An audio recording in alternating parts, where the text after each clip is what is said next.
I've got to stop chafing, I've got to stop sweaty balls, and I want the things to not ride up. So how do I achieve all of those things? When I saw these sort of things, I was like, I do not want to be part of this. I don't want to make this. I want to be really proud of the product, but also proud of where it's come from, how it's been made. I remember ordering about half of them in my size, which is an XL, because I figured that if it all goes to shit, then at least I'll have good underwear for the rest of my life. Welcome to Add to Cart, Australia's leading e-commerce podcast that express delivers all you need to know in the fast-moving world of online retail. Every week, Nathan Bush from eSuite and an e-commerce industry expert will share the news, research and insights that you need to know to keep you at the top of your game. And of course, keep your customers adding to cart.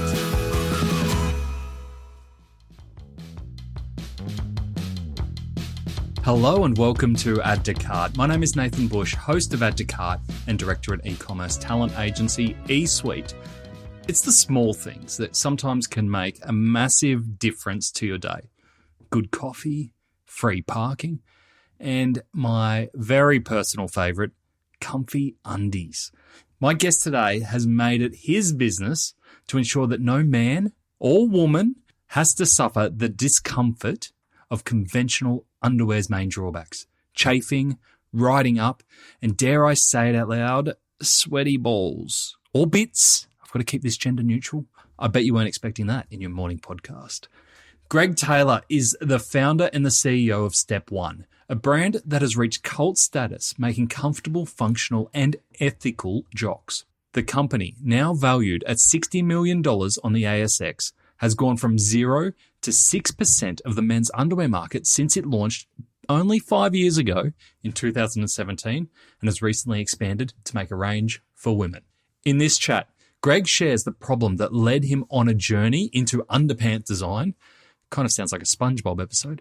The tricks he's learned from making sure manufacturing is truly ethical, and how being a founder isn't always easy, especially when you've got to sleep on your mate's couch. So thanks to our partners Shopify Plus and Paclio, here's our conversation with Greg Taylor, founder and CEO of Step One.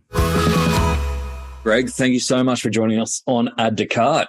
Thank you for having me, Nathan. It's been, I think, 2005, 2006 we first spoke, and I was flogging coffee cup ads on coffee cups to you back in the day. And I was buying newspaper ads, I think. So we've been on quite a journey to get here. Yeah, the time certainly has changed. And if you'd said to me when I was flogging ads on coffee cups back then that I'd be now flogging bamboo underwear, so quite a journey. Not one that I would say I've mapped out, but yeah, it's interesting to see where people land. Absolutely. So we're here to talk predominantly about Step One, but obviously we'd love to hear about your journey to get there, and a phenomenal story so far. I was actually surprised in the research. We've done a little bit of work together recently as well, but I was actually surprised to go, you've only been around since 2017. You're already a household name, especially here in Australia. Revenue of $70 million per year, profitable. Does it blow your mind sometimes when you look at what's happened in 4 years? I often get asked this question, and the simplest way I look at this is that it's not 4 years that it's happened. It's been the other 7 businesses that I've gone through where I've learned how not to do things and how to do things. And I think, yeah, you sort of think, oh, yeah, it was a 4-year overnight success. But if you go back 6, 7 years, I was sleeping on a mate's couch, and I had the opportunity the only option I had was move back home with my parents in Bendigo, or sleep on a mate's couch and try and make an underwear brand work. So that just sort of goes to show you the speed at which things change, but also that it doesn't just happen in 4 years. And the amount of learnings I've taken across the other 7 businesses have flowed in, which has enabled me to grow Step One so quickly. So yeah, it's sort of on the face of it, yeah, it's a 4-year success and you've come out the gates, but people don't see you in the trenches and doing the hard yards, and that's not the stuff that generally sells newspapers. It's sort of from zero to hero, but you've got to get. Well, a lot of people don't realise is that there's a lot of zero in there, I should say. So take us back to that zero moment, sleeping on a mate's couch. Where were you at that point in your life? Like, what was the business you'd come off going into that moment? Yeah, it's an interesting one, Nathan, because I was actually was in tech business before this. So I was a bar tab app called Clip, and I came up with it because I just kept leaving my credit card behind at bars, and this was like 2012 or so, and apps had just started coming out, and I'd gone from a coffee card app where you'd scan a little QR code on the counter of the cafe, and it would count how many coffees, and it was a loyalty program for your coffees, and then I thought I kept losing my card. I leave my card behind the credit at the bar. So I thought there's got to be a better way. And like anything, necessity is the mother of invention, right? So I thought, okay, well, what could we do here? There's apps coming out. And what if you create a bar tab app? So I started putting my mind together on how it would work. And if you went back and looked at what the business achieved in such a short amount of time, the problem was we had to integrate to the point of sale system in the pubs. And there's about 20 different point of sale venues. So, but then what would happen is that the elevator pitch was walk into a bar. It would say, would you like to open a tab? And your photo appears on the POS machine and they charge you and email you the receipt.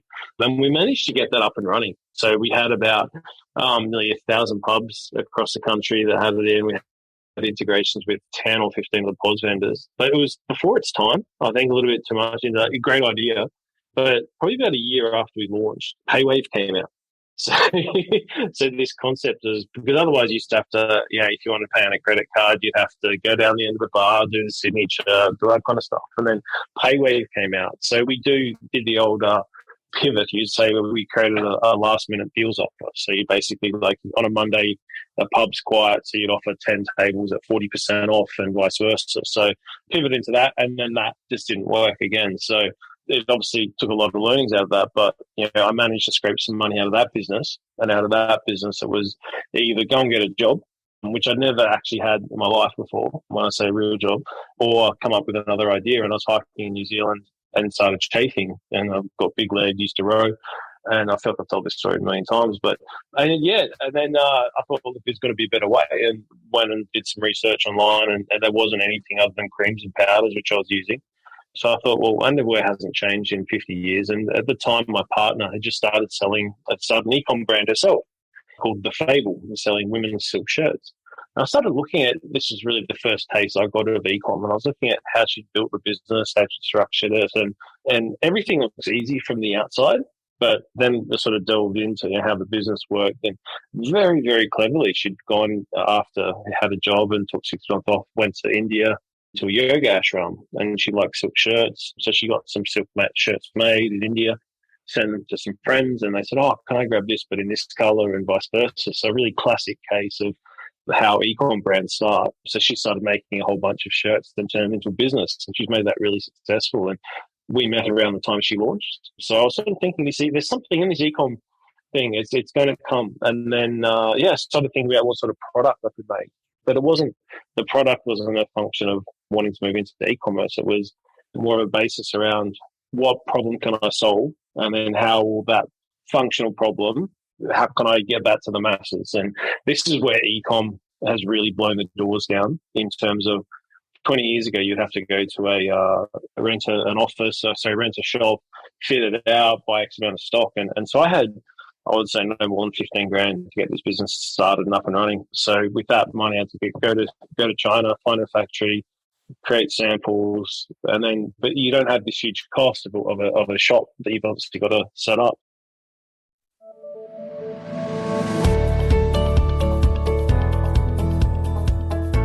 Can you hear that? Customers are tying their shoelaces. They are limbering up. They are ready to bolt into your store this Black Friday. That's very exciting, isn't it? I mean, you've done the hard work this year and you deserve that traffic. You're stocked up. You've got sizzling promotions. You are waiting to welcome them with open arms. What's that? That's your old payment tools in the corner. Surely they're going to survive this stampede, right? I mean, if you have any doubts, now is the time to investigate ShopPay. ShopPay integrates seamlessly with Shopify Checkout to be the highest converting one-click checkout in the world. In fact, ShopPay merchants get 11% higher conversion and 4 times faster checkout experiences. After all, you don't want your customers to trip and fall at that very last hurdle. Visit shopify.com/au/plus to understand how Shopify payments can maximize your Black Friday results this year. After the lessons before that, was there any trepidation about putting that last 15K into this idea at that point, or were you just all in, like certain that it was going to work? Well, it was funny because I got to the point where I thought, well, I'm screwed either way, right? I'm either going to have to get a job and get down that route. So You've got to make that your book title when you write one. I'm screwed either way. I'm screwed either way. So I'm going to be getting a job if this doesn't work. But I knew the moment that I went to the factory and I was trying these different fabrics and what have you. And then when I came up with the idea of putting the panels, like the ultra glide panels between the legs, and I pulled them on and I went, wow, this was a product. And for me, that was the pivotal moment that I knew that this brand or this product would have success. So one of the funny things actually is I ordered 5,000 pairs, and I remember ordering about half of them in my size, which is an XL, because I figured that if it all goes to shit, then at least I'll have good underwear for the rest of my life. Because the factory checks several times. They're like, yeah, Greg, you should be medium, should be the highest amount, and then large, and then extra large. I said, yeah, I'm sure. Why are you ordering half in XL? And you don't really want to explain to them that was your theory or thinking at the time.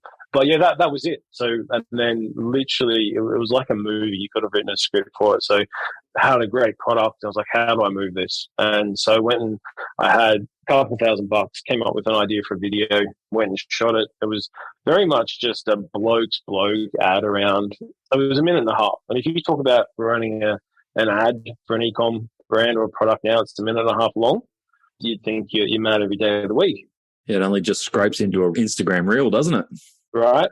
Minute 43. And then set the ad live, put the website live, posted the ad, and pretty much had 1 million views in the first week and sold out. It sold out of meetings very quickly, actually. So I wish I was doing discounts on extra large, but sold out really quickly. And that was the first time I got that feeling of, and for those who have started a business and know how success feels, and the first time I really got that moment of, wow, this is cool. Then I heard a couple of the other people that have used Shopify talk about the ka-ching sound. And I remember being in the apartment in the early days, and you'd listen, if you hear this ka-ching sound, you'd just jump up. Another one. And then it gets to a point where you'd be at lunch and you'd start hearing it go off, and your friends would be like, what is that? I'm like, I just sold underwear. And people back then, this was only 5 years ago, they were like, you just sold underwear and that thing told you did. And I'd show them. And that's how much it's changed from when we started. Do you remember your first sale of someone you didn't know? Do you know what? It's interesting that you say that, because when I launched it, there was a group of guys that helped me set it all up, and I gave codes to people. And then we had a chat group going. And then when this one came through, I looked at it and I was like, because we were like, when's the first random going to come? And we was like, we want a random. And then, yeah, this one came through and I sent it through, like, I don't know. And then I looked up everyone's Facebook to see if they knew that person, their LinkedIn, and vice versa. I go, oh my God, does anyone know this person? And they're like, no. I was like, oh my God, we've got our first real sale. And that was such a momentous occasion, because you've really sold something to someone who doesn't know you. And so I was like, okay, well, I'm going to have to now print out the label. I'm going to have to put all the, pack it in a box and send it and do the customer service. And back in those days, I used to like write handwritten notes, or I'd email them and say, hey, thanks so much for being one of our first customers, and let me know any feedback and those sort of things. And obviously you can't do that once you get to, I saw a figure the other day, actually, and I was thinking, how often do we sell these? Because when I was looking at the people talking about the Shopify ka-ching, we sell a pair of step-ons every 8 seconds now. So that sort of figure to go from, and keep in mind that whilst we've been going since 2017, the first 2 years we're out of stock most of the time. So it was really only sort of 2019 onwards that we had enough stock to continue on with that. But we're getting to that sort of milestone of selling a pair every 8 seconds is something certainly I didn't, in my wildest dreams, think would achieve. Amazing. And for those who haven't had the pleasure of pulling on a pair of Step Ones, they are actually designed different too, aren't they? So can you just share with our audience how you've designed Step Ones to be different from the regular undies? It's one of the things when I thought back on this, I was like, if I was going to make something, I didn't just want to make something that was better or more comfy or the comfiest or the betterest or whatever it was. that's not going to sell or move a product. And that's why the essence of what made me want to make this pair of underwear was to solve a functional problem. So because that was the thesis behind what I was, it also meant that the product itself wasn't just going to be a pair of underwear with 3 flat panels of cotton stuck together, and underwear hasn't changed in 50 years. So that was how I came up with the idea of, right, I've got to stop chafing, I've got to stop sweaty balls, and I want the things to not ride up. So how do I achieve all of those things? Oh, sustainable as well, right? Yeah, well, this is where it got really interesting for me, because I went over to the factories myself in China, and I went to some horrendous factories, Nathan. It was like, this is really at the coalface where you'd walk into these factories. It was the middle of summer, and they don't call them sweatshops for nothing. Like, there's literally, I understand why they call them sweatshops. And whilst I was going through this journey, it really made me realize that I wanted to be proud of the product I made, but I didn't want it to come from a place where you know that kids are working. And then I went to lots of these different factories, and I started learning little things, little tricks. So they'd have like a row of machines, and you'd walk through the factory, and if there was someone missing, a worker missing, you'd start to think, why is the worker missing? Because they have very set times of breaks and things like this. And then I worked out, I went over to the seat, and I felt the seat, and it was warm. And I felt the machine, and it was warm. And then I walked along a bit further, and then saw another seat that was empty, and the seat was warm, the machine was warm. And I was like, there's 2 workers missing here. I said to them, show me where these 2 workers are. And I looked around, and there was a room down in the back corner. I remember this so vividly. I opened the door, and there were kids in this room that were obviously working in the factory. And this was whilst I was going through the process of finding a factory. And it just broke my heart. Like, it literally did, just seeing these kids that should have been at school, and they're stuck to this machine. And they just hid them away because they knew you were coming. Yeah, hell yeah. And the amount of like things that you'd find and tricks you'd have to come up with, that was one of them, like feeling the temperature of the seat. The other thing would be that they'd all say that they're allowed to use music. So, even little things with iPhones and things like that. The other trick I noticed was the fans. They'd say, look, we've got fans to keep the workers comfortable. But you could reach up and feel the fan motor.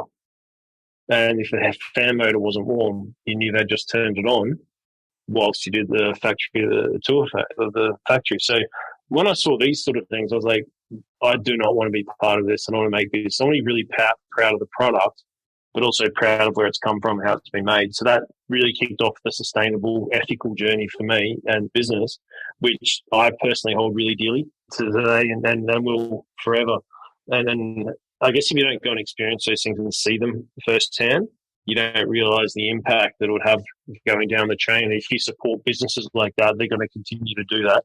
And that's why being ethically accredited has been such an important thing for us. And there's a hell of a lot of talking now about we're ethical and we're sustainable around different businesses these days. But what I realized having gone from through this process is that there's a lot of greenwashing going on, in my view.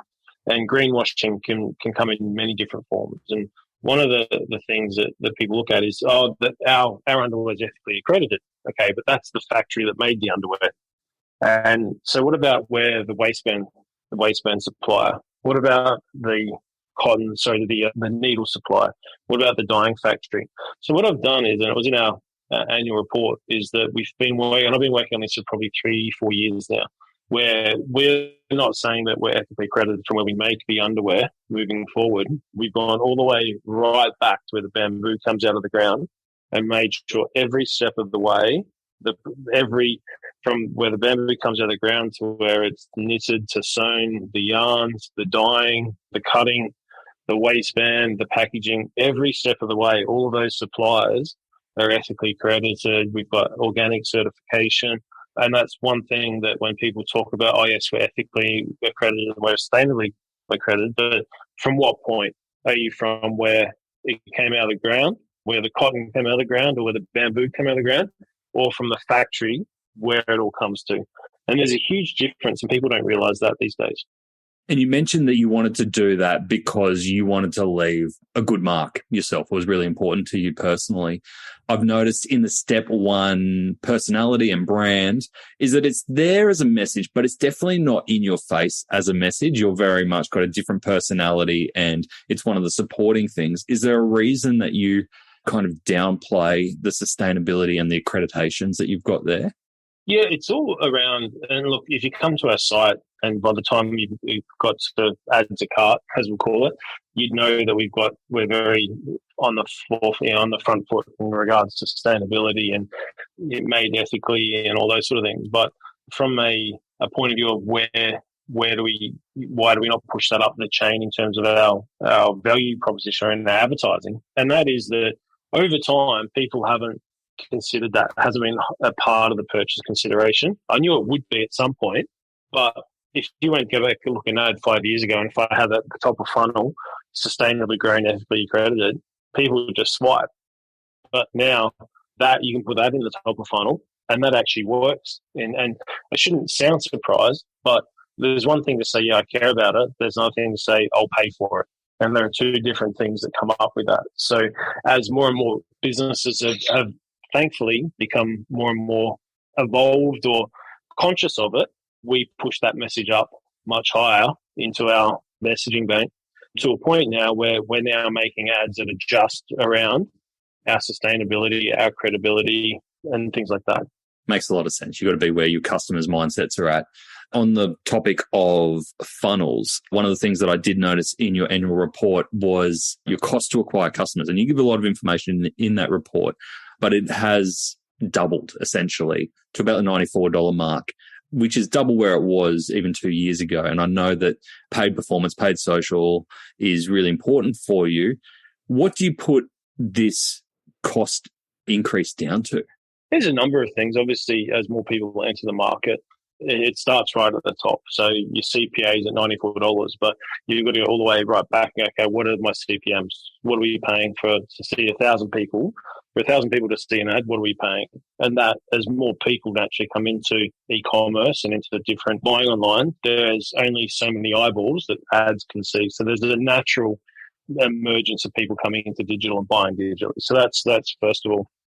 Second, it then becomes about finding the balance between growth and profitability. So we have 60% repeat customer rate, or near 60, which for an e-commerce brand is quite phenomenal. And what that shows is two things. One is that you've got a great product and the customer had a great experience, but it also shows that you've done the right things in terms of looking after the customer through the journey.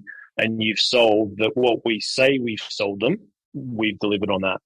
So we can say, yes, it's stop chafing and won't create sweat and all these types of things, but if the product doesn't live up to its name or to what you say it will, then you're not going to get a 60% repeat purchase rate. And that's also underpinned by, and unfortunately Google reset their reviews now. Not sure if any of the other people out there have seen it, but Google used to just have, you can send me a review after you purchased. We got up to about 60,000 5-star reviews, but Google now do them so it's only by the last 12 months. So we had like 50,000 5-star reviews on Google, and all of a sudden it dropped to like 20,000 or 25,000. And we're like, why has this dropped? I've got screenshots of it, but they basically say it's only valid for 12 months. So you don't have access to the old reviews at all? No, it's all their stuff anyway. But, I've got screenshots to show, at some point we did have this number. But I think that also the independency of reviews is so critical in terms of, and getting back to your question, around $94 is, okay, growth versus profitability. And we can still grow and we can still be profitable at 94 because there are underlying factors in that half our customers come back, and they come back in various forms, whether it be for a limited edition print, whether it be for during a sale period. But I think it also comes back to the fact that underwear is a need, not a want. And I would hope that you're wearing it. You don't have to show me now. But most people, and I've got caught out on this, I say, well, every person in the world wears underwear. It's a dangerous statement. Yeah, it is actually. I never thought I'd get caught up on that. But we'll say 99.9 to the power of 10 do wear underwear. So it is a product, but if you make a great product, people love it. They love the brand. They love the story. You deliver on what you say you will, and you give the customer a good experience. It shows you can still pay higher money for it to acquire a customer. But the LTV of that customer is what really comes down to where we can expand having not only a male product, but also a female product, which we launched earlier in the year as well. So yes, costs have gone up, but we're in a unique position whereby we're still profitable clearly. At that, we had an EBITDA of $9 million last year. So we still can run the business at a $94 CPA, be profitable, but we look at the long-term value of that, the LTV of that customer. And that is that we know that they're going to come back, they're going to buy. But none of the way doesn't last forever. So generally it's sort of like a 12 to 18-month life cycle, depending on how you care for them. So that is what's enabled us to obviously still pay the amount, but still do it profitably. Yeah, so it's more important to keep your customers in that lifetime value cycle rather than fret too much on the acquisition cost. If you get the lifetime value right, you can shoulder some storms there. Yeah, and that's sort of 2 years ago, even 12 months ago, there were brands saying, I don't care what it costs, just grow. And those days are long gone now. There's a lot of funding that's disappeared and those sort of things. So it's quite unique for us to still be growing, but sort of, still spitting out a decent profit as well. You've refreshed your website, the new range is about to drop, you've never had more customer service options. Hey, but take a look over there at that boring pile of packaging boxes. Ugh, ugly. Time to give that some love. Luckily, Paclio is here to bring some joy to your customers' delivery and unboxing experience. It's been ignored for way too long. With vibrant colours, cool designs and eco-friendly credentials, there are no more excuses for boring boxes. Even better, Paclio is Australian owned and operated with same-day dispatch and 14-day returns. There's nothing boring about that. Check out the Paclio range of e-commerce packaging options at paclio.com. That's Paclio, Packleo, Paclio.com. Speaking of your female customer base, I was surprised to see that 40% of your customer base is female, and you've recently expanded into the US and the UK as well. How have you gone about approaching these new markets? Because obviously you went to market very much in that blokey category. How has it been expanding both into female and into international markets? Yeah, so we've only expanded the women's brand to the UK. US is still our men's only product. But it was interesting how this figure came about and how we actually grew the female base. And it was interesting. I remember the day I was sitting on the couch and there was the early days when you go through and look at all the orders. And I remember looking through each order and going, which ad did they come from? The good old days where you could literally see it came from this video. And I started seeing a lot of female names come up. And I was like, why is there so many females buying this product? For it's men's underwear. And I've done some research that men buy a new pair of underwear every 7 years. So men, it's not something that men actively go out and want to spend money on. They generally get given as a gift or Christmas time, etc. And so what I did is I saw there was a lot of women's names in the database. And so I pulled out one of our ads and changed the hook or the first 2 or 3 seconds of the ad to say, instead of saying, do you suffer from chafing? I changed it, do you know a man that suffers from chafing, and sent it targeted just to women. And the ROAS on that was like 15. It was insane. But it just went to show that that's the beauty of digital, is that you can test a hypothesis so quickly, see an answer literally within hours. And that really enabled us to then tweak our marketing to know that we're not just talking to men here. We're actually talking to women as well, which means that our TV audience buying is very broad. We're not just men. It's all people 25, 54, which is then also obviously your cheapest audience to target as well. Amazing. I love those little hacks that you hear about. Given the incredible growth that you've had, now a public company, do you still get a chance to be on the tools and find those little insights, or is it all your team now? No, I absolutely do. And we've got a group that we send stuff to, and it's an ideas group. And I don't know about you, but I can't go through social media or not. I've actually got a setting on, I forget what it's called, on the browser that'll just show you the ads on Facebook. So you can scroll through it. I'll just sit there on the weekend and just go, okay, just show me the ads. And you just come up with really good ideas around how can you, if it's there. And whilst it was annoying that they Facebook bought our ad library, because now people can see what you run, but you can go, it works 2 ways, right? So yeah, I think like as the business has grown, it's been important to keep your finger on the pulse, but still make sure that when it comes down to hiring, we always have had the philosophy that hire someone smarter than you. So it's like, I should be the dumbest person at the table. And a friend of mine actually wrote a book of something along the lines of like, be the smart, or don't be the smartest at the table, or be the dumbest at the table. And it's very true, right? And you hire the right people to do the right job. And if I can do it better than that person, then they're not the right person for the job. So I think that really comes into a really important part about, how you look at hiring staff, but then how you move into different markets as well. Yeah. And we've got the pleasure of doing a bit of work with you at the moment, helping build out the team. A lot of growth happening and some really exciting e-commerce positions opening up. What do you look for? Apart from functional skills, what is the type of person who makes a great step one kind of person? When I look to hire someone, there are 3 things that they must pass before I consider having a second or a third interview. And this all forms into these 3 underpins the way that the business is built, and that is culture, culture, and culture.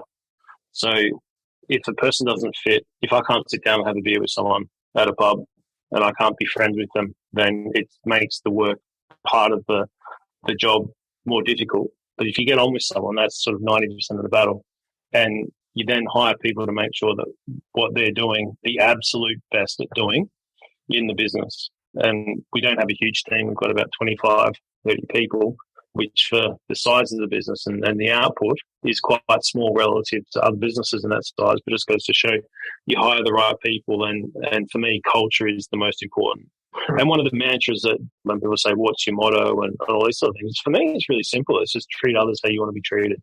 So we have a very flat structure here. We'd walk into the office and wouldn't know who's who. We all sit on the floor.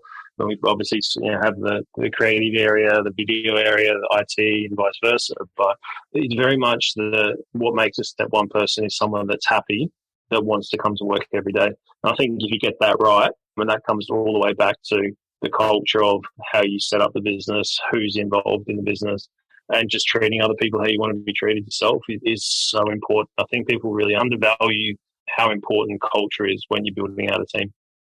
Yeah, or people can't put their finger on what culture is. And you've got your version of culture, which is someone that I can sit down and have a beer with. And I think that's a great, litmus test of the people that will work in your business. Yeah, and it might not just be have a beer. I mean, what I mean by that is... Yeah, no, I know the concept of being able to enjoy each other's company. Yeah, exactly. And the only rule I have, and when you say, the only rule I have is if you do call me boss, you get fired.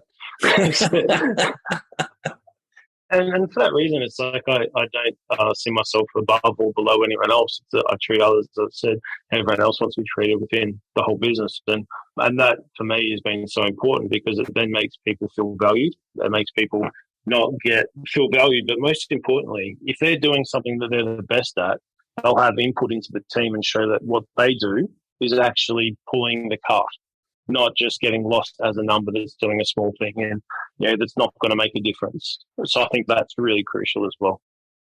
Sounds like a dream for a lot of people. Building on that, I know you might be limited in what you can say being a public company, but can you give us any hints of what's coming up next? What's on your radar for step one and yourself? Well, good night's sleep would be the first one. Congratulations on the new bub. Thank you. We'll continue to obviously do what we do and do what we do best. And when I saw that figure the other day of selling a pair of underwear every 8 seconds, we only just started. We've got about 7% market share in Australia. We've got 1% in the UK. We haven't touched the US. We've just launched our women's range. There's so much room for growth in the innerwear category. And having now 1.1 million customers is really testament to the fact that we've not only made a great product, we've delivered on what we've said, and we continue to do that in an ethical and sustainable way. So I think we continue to roll out that model with product adjacencies, meaning there's the way we also like to look at the market is what reason we're giving people not to buy our underwear. So removing any of those barriers as well. So we're only just started on this, and there's no reason to say that you can't just be the absolute best underwear business in the world. There's been some great brands that have just made one product that have done incredibly well, and I haven't thought of any of these, but off the top of my head, someone like Lego. They essentially build bricks in different shapes and sizes and different collabs. I think what would be really cool would be to do some collab with some, I don't know who it is, but we started playing around with some collabs with some other brands. And I think there could be some really clever collabs that we could do with some other Aussie iconic brands. But yeah, like continue what we do and do it well, but also most importantly have fun doing it. Yeah, build the business that you want to build, right? 100%. If you feel like work is not work, then you build a great business and you'll have a great company. How good. Now, if we've got retailers listening to this, if we've got people, going, I'd love to see how I could work at Step One, or potentially other brands going, I think we'd make a great collab partner, what's the best way for them to get in touch? Slide into my DMs. Hey, that is dangerous given how much we've talked about underwear in this conversation. That was a joke. It's not hard to get in touch with us. So those who want to reach out, and we look at everything that comes on, we take a look at. So as I said, we haven't done any collabs. We've done no retail yet. I think there's still absolutely room for retail and e-commerce to coexist. And I mean, retail is still 80% of, bricks and mortar is still 80% of the dollar. So there's a huge amount of growth opportunity there. But from brands and things that we tested a small one with Frank Body the other day. And yeah, they're another cool Aussie startup that's done incredibly well, and a really cool group of people and put together a fantastic brand and taken it to the world. I think they're a great example of someone that I think has done an incredible job at creating their own market, but then scaling that up. Beautiful. Greg, so exciting to watch. Thank you for joining us on Add to Cart. Really appreciate your time. No worries. I think there was, you did ask me for a discount code, so there is one. Oh, yeah. Dude, believe it or not, it's Add to Cart. So jump on the website and hopefully you'll see what we mean by saying we do make the absolute best pair of underwear in an ethical and sustainable way.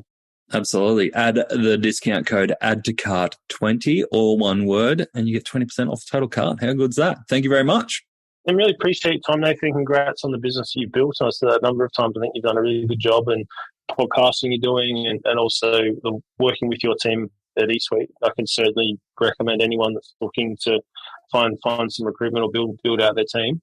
How would they get in touch with you, Nathan? Oh, thank you, mate. I love this reverse plug. Thank you. No, obviously, Nathan at eSuiteTalent.com.au or Nathan at addtocart.com.au. But yeah, love working with teams like yours. And it's always fun just seeing how that contributes to the growth of great stories like yours. Perfect. All right. Thanks for your time, Nathan. Appreciate it. Thanks, Greg. It really blew me away to know that I've been following Greg's journey for almost 20 years now. Definitely not an overnight success, and I love that Greg is so open and honest about the journey to get here, and he should be truly proud of what he's created so far with Step One. Despite knowing him for so long, there was so much in that chat that I didn't know until today. Here are my 3 biggest takeaways. Number 1, don't hack the CAC. Yes, I'm going to trademark that. But it's not a new thought, but Greg shows that long-term customer lifetime value wins out over constantly trying to acquire new customers, the CAC. But don't forget, when we are saying long-term, Step One is only 5 years old, not 500 years old. It doesn't take that long if you treat customers right to get the lifetime value from them. Committing to making sure that your customers are happy right from the get-go is critical. Number 2, sweatshop signals. I don't know about you, but I got a few little goosies when Greg told the story of visiting factories and feeling the temperature of seats to know if they are hiding something. And while his tips were fantastic to keep in mind when choosing manufacturing partners, I think it's more a lesson around looking out for the signals and the signs around you. Don't always settle for what is shown on the surface. And this leads to our 3rd takeaway. Put your facts where the green is. Greenwashing. We all know it happens. It shits us all. So let's fight it with facts. Greg is proud to air the end-to-end, ethically accredited production journey with facts. It is what gives his green claims substance at Step One. Sure, it definitely puts him up for scrutiny, and there are always new things and better ways that we can produce, but these are the conversations we should be encouraging, not hiding. Put your facts up. To get the highlights of today's episode, head on over to addtocart.com.au and sign up for our free newsletter. Each Tuesday, we will send Monday's episode summary, links, and discount codes for you to go next level on. And if you're looking to explore your next e-commerce opportunity, come and visit us at eSuite. We're a dedicated e-commerce talent agency, connecting the best e-commerce talent with the fastest growing brands in Australia.